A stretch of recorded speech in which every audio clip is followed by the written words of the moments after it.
Bonjour Nicolas. Salut. Merci de Salut venir ici au domaine mais parler un petit peu du vin, du profil du vin. Donc déjà, est-ce que tu peux te présenter un petit peu Moi, je suis œnologue de formation. Il n'y a rien d'original aujourd'hui. Hein. Il y a 30 ans, on était peu nombreux. Aujourd'hui, on est très nombreux. Alors, sinon, mon histoire personnelle, moi, avant d'arriver à Domaine Aline, ma grand-mère avait des vignes en Bourgogne. J'ai vécu à Cahors et j'exerce à Bordeaux depuis 25 ans. En Bourgogne? Ouais. Ah, je sais pas, d'accord. Mon Aline à moi, elle est en Bourgogne. Mais sauf que voilà, on n'a pas récupéré les vignes. De la Doua premier cru. Ok. Ah bah cool. Ouais, plutôt sympa. Bon, bah, très Une bien. parcelle en monopole. Ok. 1 hectare 30. Ah bah très bien. Très bien. Un peu comme toi, tu vois. Ouais. Donc finalement, pour moi, c'est un retour aux sources. C'est un retour aux sources un peu. Donc on a bien fait t'appeler, comme Voilà, ça te permet ça. de te remettre dans l'ambiance et dans un truc beaucoup plus Moi, familial. c'était Domaine Nicole. Elle s'appelait Nicole, ta grand-mère? Bon bah voilà. Bon, ça, c'est pour L'anecdote. Pour l'anecdote. Moi, sinon, ça fait 25 ans que j'exerce le métier de consultant dans le Bordelais, surtout rive droite, entre deux mers. Moi, j'étais très content que vous fassiez appel à moi. D'abord parce que vous étiez des bons élèves, vous m'avez bien écouté. Parce que quand on a décidé ensemble de faire la cuvée Adrénaline, oui.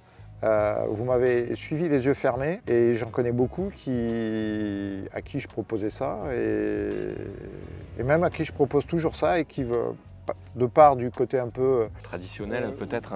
non, on va dire, on casse un peu les codes de la vinification en vin rouge à Bordeaux, en vinifiant ça comme un vin blanc, entre guillemets. Ouais. Ça les rebute, ça leur fait peur. Alors, il y en a qui ont essayé, mais ils n'ont jamais osé aller jusqu'au bout du projet, c'est-à-dire à mettre la cuvée vinifiée comme ça en bouteille. C'est-à-dire que ça sert toujours de base, mais d'assemblage. Ok. Merci de m'avoir écouté. Oui, c'est ce que Et tu c'est me quelque disais. chose, moi, c'est quelque chose que je teste depuis 2006, donc j'avais un peu de recul quand même. Je vous ai pas jeté. En pâture au lion. Ouais, je vous ai pas envoyé comme ça. Genre, on va faire une expérience. C'est des petits jeunes, ils démarrent, ils y connaissent rien. On va leur faire faire n'importe quoi. Non. Ça va être mon laboratoire d'analyse. C'était pas une expérimentation. Je savais très bien ce qu'on pouvait faire et ce qu'on pouvait obtenir. Et c'était dingue parce qu'on est parti quand même sur des... parce que c'est vrai que quand on en avait discuté, on avait ce profil vin fruité qu'on a voulu faire et était déformé par du Languedoc et de la vallée du Rhône. On était sur des vins gourmands, fruités, etc. Et je ne savais pas comment on allait pouvoir aller chercher ce type de vin ici à Bordeaux, rive droite, sur des argilo-calcaires. Et comment tu as su qu'on allait, sur le 100% Merlot, sur l'argilo-calcaire, qu'on allait pouvoir avoir un... Mais parce que je l'avais testé ailleurs. Ouais. Ok, bon, ben c'est une bonne réponse. Sauf qu'ailleurs, ça servait de base d'assemblage. Ouais. Le produit n'avait jamais été embouteillé tel quel. Enfin, Oui, c'est ce que tu m'avais dit au début, tu te sentais frustré parce que tu poussait les gens à un petit peu à sortir des codes et ils avaient tendance Oui, on dit que Bordeaux a une mauvaise image. Alors, vit sous ses lauriers. Ouais. c'est parfois, je dirais... Ouais, c'est difficile de l'entendre déjà. Non, c'est difficile de l'entendre et puis... Et c'est pas juste. Et puis voilà, c'est pas juste. Mais on peut quand même dire que quand il faut innover, c'est compliqué aussi. Mais il n'y a pas qu'à Bordeaux que quand il faut innover, c'est compliqué.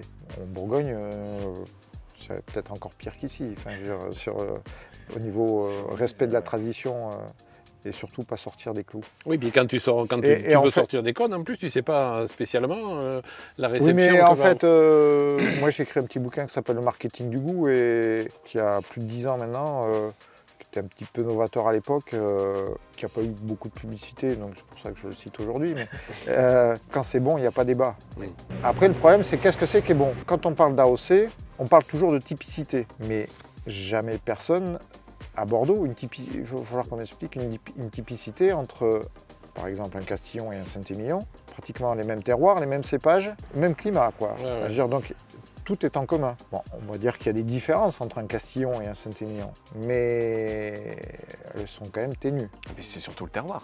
La faille argilo-calcaire suit, on a la terre rouge notre terre rouge, notre terroir. Alors, ce qui peut changer éventuellement, c'est le type de calcaire, Ouais, ok. qui est un peu différent ici que sur le plateau, qui est plus dur ici et qui est plus tendre là-bas, ce qui fait que ça change un peu le rapport avec les réserves en eau. Voilà, on rentre un peu dans la technique de la viticulture, mais bon, la différence peut aussi être là, mais sinon, à part ça, il n'y a pas beaucoup de différence. Cette notion de typicité, elle reste quand même... Très aléatoire. Elle existe. Oui. Non, elle n'est pas aléatoire, elle existe, mais quelle est la typicité d'un Castillon? Elle est similaire. Est-ce qu'Adrénaline est à la typicité d'un Castillon? D'un Castillon classique, entre guillemets, non, mais ça reste un Castillon. Complètement. C'est-à-dire que c'est pas abusé qu'on arriverait à faire de l'adrénaline. On ferait autre chose. Donc on reste, il y a la typicité, mais voilà, sur une approche de la vinification un petit peu différente, pour proposer autre chose aussi, et pour proposer des vins à consommer plus rapidement. Parce que le problème aujourd'hui, c'est qu'on boit de moins en moins de vin, mais les gens n'ont plus de cave pour stocker les vins, donc on va chez le caviste pour boire souvent le bois. Très rapidement, le soir. Ça veut dire qu'il faut faire des vins. Alors, il n'y a plus personne non plus qui fait le boulot de portage des vins. C'est-à-dire qu'un millésime 2020, par exemple, qu'il faut attendre 5 ans avant qu'il commence à devenir. Qui c'est qui le porte pendant 5 ans? Si c'est la propriété, ça va, mais les propriétés, souvent, elles ont besoin d'argent. Donc, elles mettent sur le marché, pas forcément au moment où le vin est à son optimum de dégustation. Mais derrière, les négociants font plus ce travail-là parce qu'ils ne veulent plus porter les stocks pour des raisons de DAF qui ont pris le contrôle, donc directeurs des affaires financières qui ont pris le contrôle des boîtes et qui disent que non, les stocks c'est trop cher à porter. Alors, sauf évidemment pour les crus classés, mais là on est dans notre monde. Donc il y a aussi ça, enfin, je pense que la difficulté des vins de Bordeaux vient aussi de là. C'est qu'il n'y a plus personne qui fait ce boulot de porter les vins entre le moment où ils sont mis en bouteille et le moment où ils vont devenir optimum à la dégustation. Et ce style de vin, donc on est vraiment, comme on se disait, sur une consommation très rapide. Et sur l'élevage, comment tu as su qu'il ne fallait pas pour qu'on ait une buvabilité rapide, comment tu as su qu'il fallait rester sur du garde-vin? Donc nous on est sur du garde-vin à chapeau flottant. Alors, de toute façon en élevage il n'y a pas 36 solutions, hein. Enfin il y en a 3 maintenant on va dire.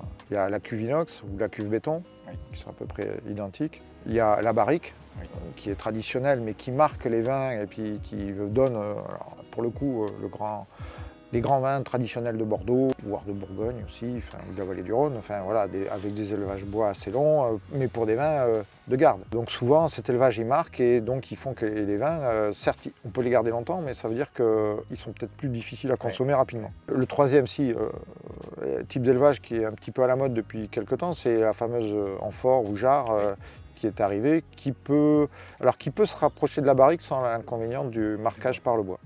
L'inox peut suffire pour ce type de vin, mais en fait, tout est pensé depuis le départ. C'est-à-dire que c'est dans l'extraction des polyphénols, des tanins, qu'il ne faut pas aller trop loin pour ne pas avoir besoin d'un élevage trop long pour pouvoir affiner ces tanins.